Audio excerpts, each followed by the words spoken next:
Joe, you gotta, I'm looking to I need to get a truck mentor, cause I follow that same pattern as you show on, sole proprietor. I'm trying to get out the truck, you know what I'm saying? Cause I too, was part of that. I was trying to do everything. Emails, phone calls, dispatch, I do mechanic work, I was doing it all, you know what I'm saying? So, you mechanic as well? I do mechanic work. I learned from Lee. That's why I met you over at Curl Island.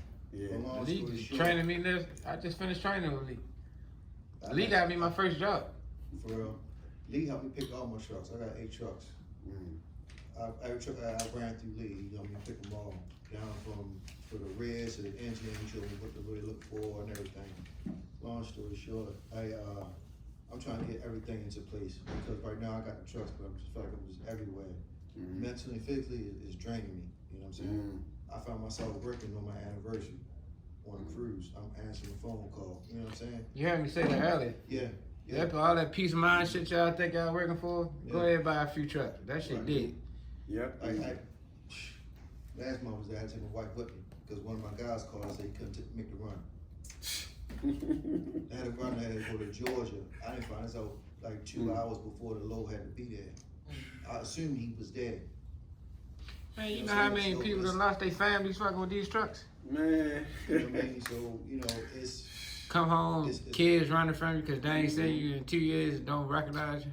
Yeah. Think you're a stranger. It's a headache, but I have a bigger picture, you know what I'm saying? So a person like you that's going through it and, you know what I mean, and transform to who you are, and I watch you from a distance. So if you got a truck mentorship, I'd be glad to, you know what I'm saying, to want to come on board because I too want to put myself on that type of, you know what I'm saying, that type of level, so I can get away from it all and just go off to my next journey. See, so that's a like a separate ordeal, but Let me chime in for a second. So first off, y'all heard him earlier talk about vetting drivers and all that type of stuff. Yeah. All right, so one of the reasons I don't deal with drivers because of my personality, right? I'm not a real nice guy. I'm a good person. I truly am, but I'm not all that nice. So I don't deal with people like that because I don't have tolerance for bullshit, and I know myself. As we having these meetings, and I said this before, our eyes are open.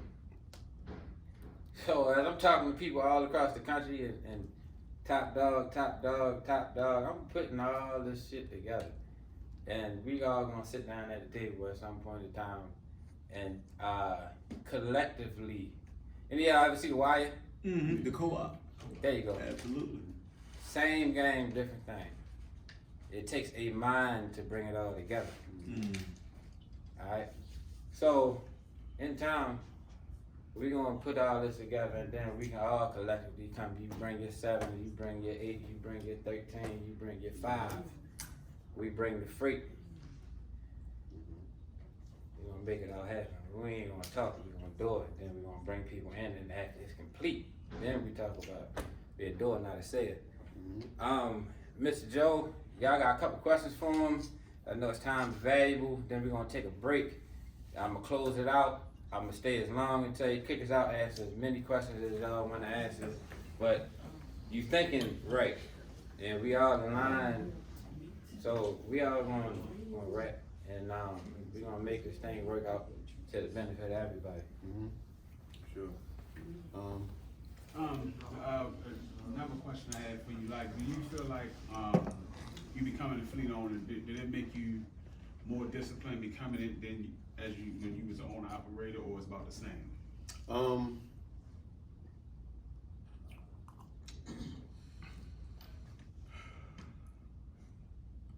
When I was an owner operator, it was more quiet. The peace. The peace of mind is priceless. And during that time, it was different. Like it was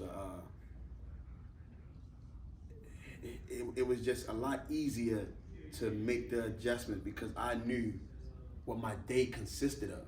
When you sign up as an owner operator and you running your loads and you got your routes, whether you booking them or somebody else booking them, you kind of can dictate what's going on. And then you go to a phase where it's like, all right, this is what I'm gonna bring with me. This is what I'm gonna take with me.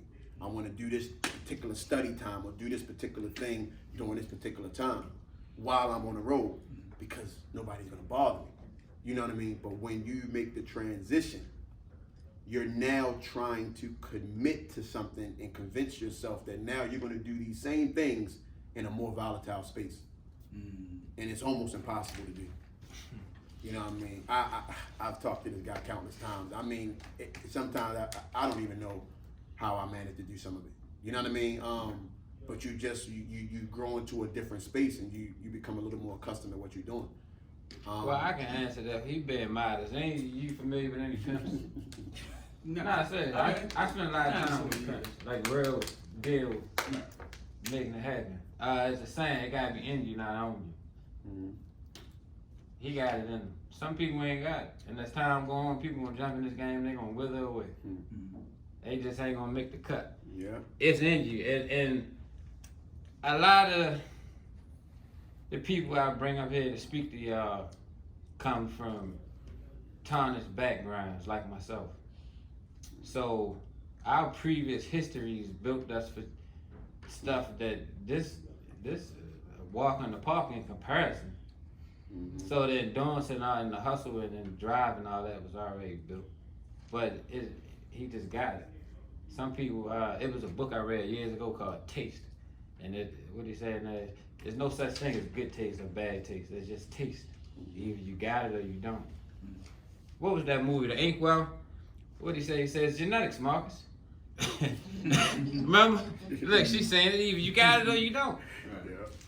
So, life makes us who we are. That's why I like to find out how people was raised and where they grew up at, how they was developed and their friends and the things they experienced.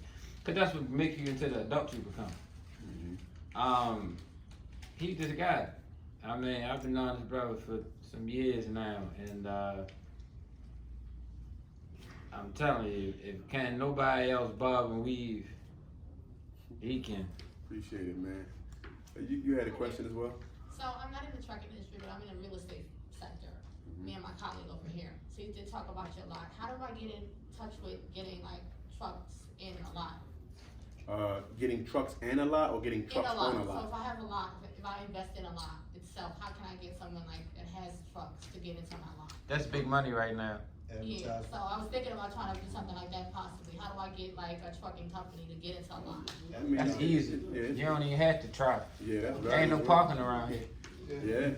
Yeah, and it's various ways. I mean, not even just going from the social media networking and things of that nature. You can just where you go and you see trucks and you see them on the side, whatever. You can just stamp signs and parking for cheap You got or flyers? cheap parking. Well, we have houses right now. Let me- So we rent our houses, so we're just in here because you talked about grants and loans, and I really wanted to kind of get to know stuff. But when you talked about the lot, I'm like, you can get into a lot now, and get involved in it too. So I actually slightly approached that differently because I've already acquired so much. I actually took on the 2 acres for my terminal, and also a part of my retirement plan. So, in every business, everybody should have an exit strategy. Yeah. I haven't fully finalized my exit strategy, but it's a part of it. So, I mean, at this point with the lot, I know I can easily rent it because I have 2 offices on the property, and pretty much I have sheds. I have space for everybody to do whatever they need to do. The only thing I didn't put on the lot was a mechanic shop, which I was going to put a 2-bay garage on it. I didn't do that yet. I had a few things going on, and I said, okay, I might still do it. But it was more personal. So if you're looking to just get a lot, just for you to actually do it from a commercial standpoint with having, other truckers come on a lot, it's countless ways to be able to market that, to be able to bring people, that. Just to drop some game on you. It's illegal for a tractor trailer to park in the city limits. That's a $500 ticket. Warning. it's a $1,700 toll. I got towed from Arabia to 40, the impound lot. They charged me $1,700. Any of them trucks you see, just put something on there. How to get them to your yard is easy. Finding the yard is going to be a thing because it's a crowded space. So you either going to have to find like a forest line and clear it out and pave it down, or you're going to have to luck up on a piece of property. I just recently moved from the yard we was in up into a farm, renting space from somebody that had a farm. A lot of them farm people don't want to sell. The closer you get to the city, the more money you're gonna get. I was recently paying $350 per unit. I'm paying $150 now. You're gonna need about 10 feet wide, and I would say 80 feet long. That's how you calculate how many trucks can fit in there. And if you can get concrete, that would be excellent. If you get a gate and pay a security guard and have cameras there, or have a coded gate, that'll do it. But the truck's gonna come to you because there's nowhere to park. There's nowhere to park. They ran us out of all the free truck parking. People destroyed it. Now with everything comes with its pros and cons. The reason why I said that, even with me, what I've acquired, so much, I had to have something of ownership where I can be able to make sense of my costs. That is a big headache. Now I don't know if y'all having multiple properties and units. Do y'all have property managers as well? So, all right. So like we was just talking about, I want to get out of the sole proprietor mindset. You got multiple properties, you got multiple issues. And if you're gonna have a commercial lot, and you're gonna have over 50 trucks on that lot, you're gonna have a ridiculous amount of issues. And I know a lot of older people that retired and actually sold their property, which was one of the yards that I actually was renting on. And it was just due to the headache. And I asked him, would he ever do it again? And he said no. What sort of headaches? Just dealing with the 1 second before I dive into that, to clear that up real quick.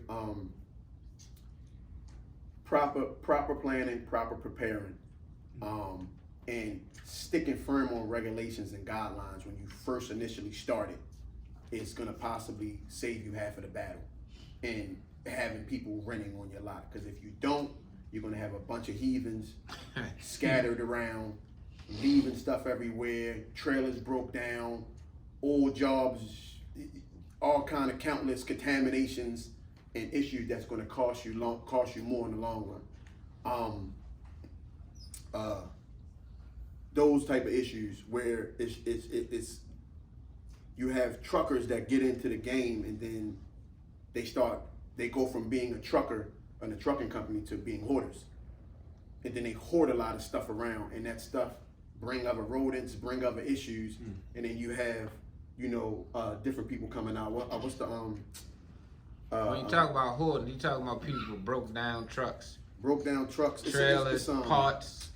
What is it? EPA. EPA environmental Yes, protection and people. EPA come out For that yep. for that gas spill. You have fire marshal.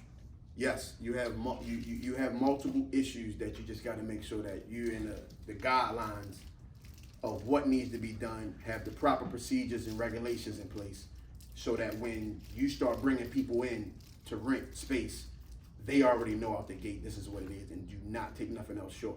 Because if you do, you're gonna run down that alley, and then you're gonna be finding yourself like, damn, I charged this person whether $150 or $350, but he's costing me over $600. So I'm really not generating any money. You know what I mean? So he's more of a headache than he's worth. Can you speak on EPA and the different things you gotta watch out for with them? Corrosion, oil, fuel. Depending on wherever you get your lot at, it's always a detour of wherever it's going at. And no water. That's what my next thing I was gonna say. And if you buy water, it's gonna run. And 9 times out of 10, wherever you are or wherever that lot is, it's not that far fetched from any residential area. And then they come in, and them fines is hefty fines. The reason I say fines. that, Cause they will come and people will do stuff in your yard. The 3 a.m. trucker is not the 9 a.m. trucker.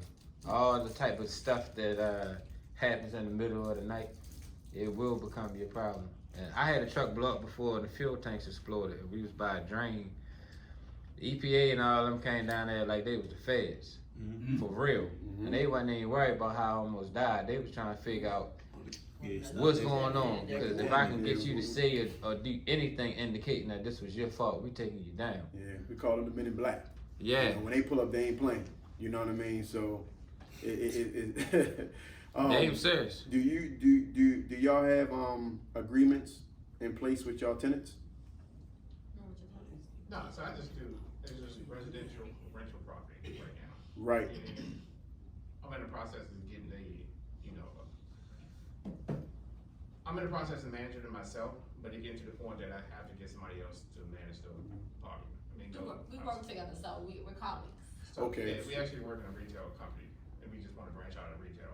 Okay, cool. So you definitely want to make sure, not only do you want to be able to structure a contract agreement with the renter, as far as the renters, whether it's tenants or whoever else it is, you have to put an agreement together for the renters that's going to be coming into that lot, because you're going to run into a lot of problems that you're going to wish you had some type of documentation in black and white to help, push you through whatever the issues that's going to occur, because not only are you going to have a bunch of guys coming in the middle like stealing, you're going to have a lot of issues and complaints, and you want to have some type of documentation in place to deter that, so that you're not held liable for some things that these guys are actually, attracting.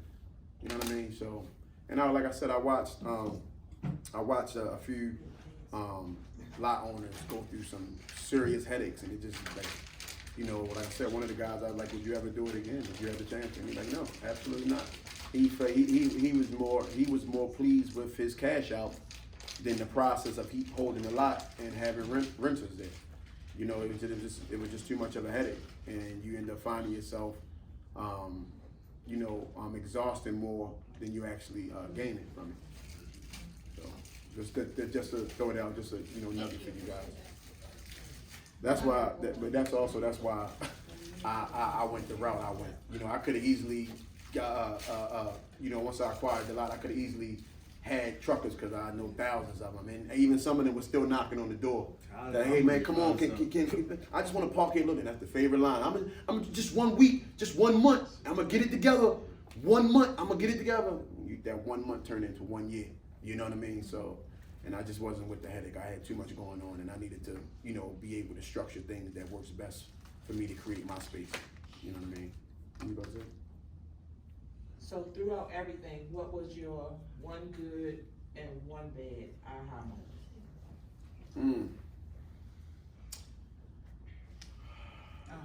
Good question. One good and one bad.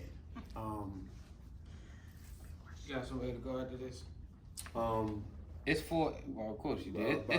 by 6. It's 4:18. At 4:30, we're gonna take a break and let Mr. Joe go out there. I'm gonna close out once we come back. All right, I'm gonna stay here as long as I can, but y'all ask as many questions, but I don't want to take. Another question. Sure.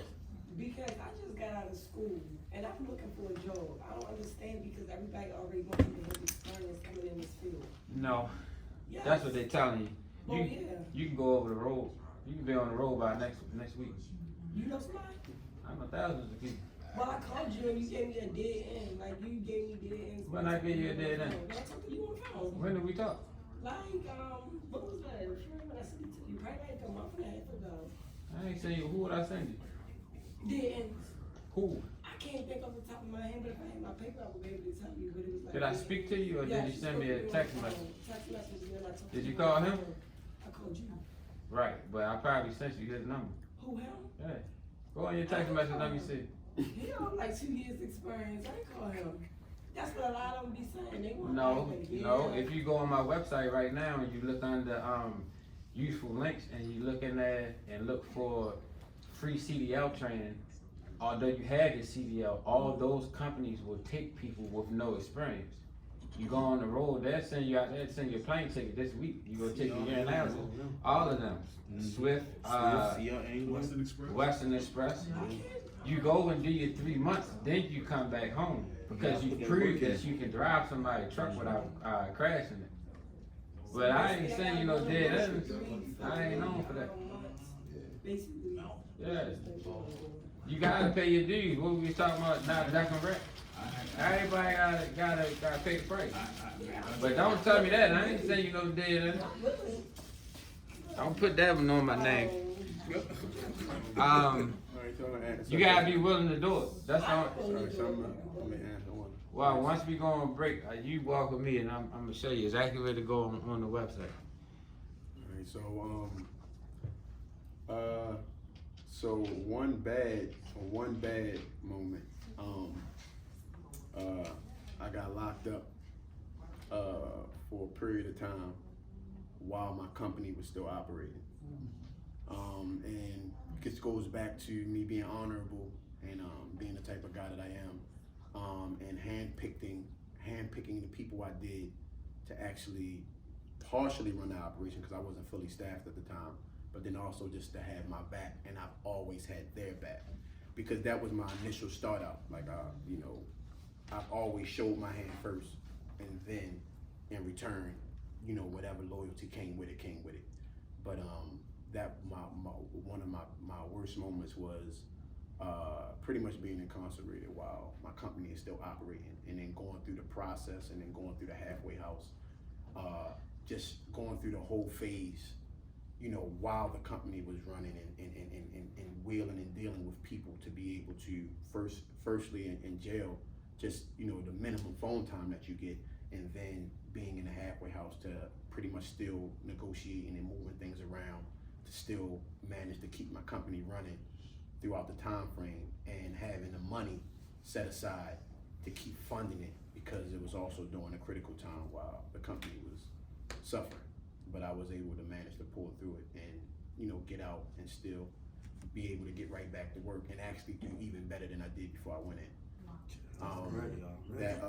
That was my worst moment, and one of my best moments is when I've acquired the lot. A lot of people, I know that you guys said that you in real estate, so I also have multiple units as well, residential and the commercial lot. It is very difficult to acquire commercial property. People don't realize how difficult that process is and how extensive it is to actually get, a piece of commercial property. I was fortunate to be able to work out the proper deals and the kinks to be able to get the lot, and I ended up doing the seller's financing deal and was able to acquire it, which almost is like dinosaurs and extinct right now because everybody is cranking up on everything right now, and in the next 3 to 5 years people ain't even gonna be able to afford to pay rent. You know what I mean? So I was very fortunate, and I think that was one of my best moments that I can actually think off the top of my head, was acquiring the piece of commercial property, the 2 acres. So I'm gonna ask you something a little off topic. So, do you have any trailers available that you're selling? It don't need to run on the road. I just needed, so I'm trying to start up a truck driving school. So I just needed to just work its functions, hook on to the trailer so I can take this people home. So you talking about mobile home trailer or actual drive-in trailer? Some of them non-road worthy trailers that just came up. Schneider's from. Yep. That's what I was telling them about. Okay. Because they don't need to be able to haul loads. They just need to be able to sustain being driven or backed up.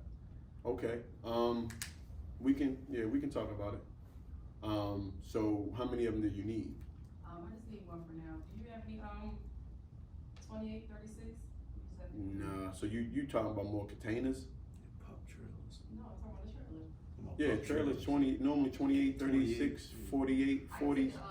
Those are cube, like. You have a 53. I'm having a hard time finding. Yeah, 53 drive-ins is what I have. But anything smaller, that I normally that's around like the container. That's the container round in a modal. But I can ask some questions as well and to make some calls to see if I can maybe assist you with that. But far as the dry van trailer, there's a good possibility I might can help with that. Alright. Yeah, so we can exchange numbers for that. How soon are you looking to do that? I'm looking to start up in August. August? Okay, yeah, so I would just need to just map it out and see, cause you would need the trailer to use it for training purposes, or you're looking to do the trailer for, It's just for the training purpose or when they're riding on the road. okay, It's that specific, I'm not hauling, roads. okay. Yeah, so we get a chance to just kinda break it down a little more thorough to me, so I can gauge it that way. Alright.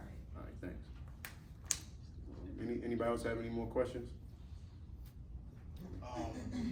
What region helped your company thrive, or was it just the constant hustle? Both. Me personally, that I honestly feel the Eastern region has done right. It's been good to me. You know what I mean? Midwest is also good, and West Coast is good because you also can save on some of the expense. But the mountains, you know, the uphill climb over there, if you don't have the right combination in your loads or your dumbbell or whatever they would call it, it's kind of, it works against you. But the East Coast, yeah, we get stung with the tolls, but if you get the right layout and you do the right negotiating, you can factor that into your bottom line and be able to make the best sense of it. When I first started out, East Coast region. I started out with a company before I got pushed to get my own store. Mm-hmm. But it's definitely the tolls, you know. You just gotta factor it in. But and then also another thing that's really great about the East Coast is all flat. You know what I mean? You get to going over there into some of that extra curriculum. I mean, don't get me wrong, I know Hazleton and all of that stuff, you're going up a little, but you ain't dealing with none of that Nevada and none of that. Those I mean, hills. you gotta have a certain type of brakes on you. The trucks, the last 6 trucks that, you know, that I purchased, they had super singles on them with the brakes designed for the mountain climbing because they was from over that side. These hills is babies compared to that stuff. You know what I mean? So like, you know, it's a different ball game. Like now, different ball game. I feel like what I was able to grab a hold of and attain is almost like it's extinct. You know what I'm saying? So if you just running super singles, you must got a mean tire plug. Yeah, but see, that's another thing. All of this stuff is due diligence. You know, everybody factors in that. Everybody thinks that, you know, having super singles is so high and cost. Oh man, I blow a tire, but when are you going to blow a tire? And you're not even realizing the radius on that super single is almost like 3 traditional tires. So if you're doing your preventative maintenance and you're maintaining your equipment, because you see like people like Calvin and them switched over to super singles on their trailers and their tractors, and you're like, damn, well, why would they do that? Because it was lighter and they was able to get more commodity on the trailer. I didn't know that. Yeah, so I knew it's they like, were light. I didn't know they were 3 times. yeah, oh yeah. You can plug a traditional tire faster than you can plug a super single. You'll be fighting with that thing all day. You know what I mean? But it's not good to plug any of them, either the traditionals or the super singles. But the super singles is actually it's been cost effective. You're not supposed to. Right. You want to, of course, you want to patch it, but like for me, when I realized that I had the super singles and that's what was on them, I said the same thing on. I'm switching over to traditional. I'm getting all of them traditional until I just went away from the I don't want and I'm not going to be able to do this to you. How can I do this? How can I make this work? And then I ended up finding a resource with the super singles. Then I started seeing them online. Then I had a couple other buddies that was like, I'm getting rid of mine. I'm traditional. Bring them to me because I'm not sitting in a rental spot. I have storage. I have a lot. I have enough space to put 20 tires in here at a reasonable rate. And then each time one of my tires was going down, I had a rim already put together, and one of my guys would go out and put it on. You know what I mean? So it's what you look at or how you view it. You know what I mean? So. another question, I know both of y'all said y'all had both your trucks, but when you doing factoring, not factoring, brokering and running, that's under the same company, under the same label? Yeah and no. Are you meaning like far as brokering out loads or are getting brokered work? Brokering out loads. No, that I mean you could have it under. I'm sorry, I think you came in late. You know the broker spoke first. I did, cause I drove from Virginia up here, so. Right. So the broker Malik spoke first. So he's not a broker. You don't have that inside? But just to answer your question, you can have the brokerage set up within your same company. But the ideal way to have brokered work or giving out brokered work would be with a separate entity. That would be ideal because then it's almost anonymous, like it's kind of more of a ghost to where they don't know understand your operation. But if you notice if you like when you're on a load board or when you're doing work off the load board, if you notice a lot of the trucking companies that's getting the loads, they're giving you the load at a lower rate, but they're using their trucking company to get the load and get the expenses and the fuel and the tolls and the expenses, the accessorial portion, they're getting that, but then they're using their brokerage to sell you the load at whatever the market or so-called market rate is that they make from everybody taking the cheap freight. I understand. Anybody else? I think so. We're gonna take a break. What time is it? It's 4:30. We're gonna come back at 5. If you up for it, you can come back and ask the questions. I mean, yeah, that's cool. If I mean, not- I got until about 6. Alright. If not, I'm gonna do my thing and then you'll be here to the end.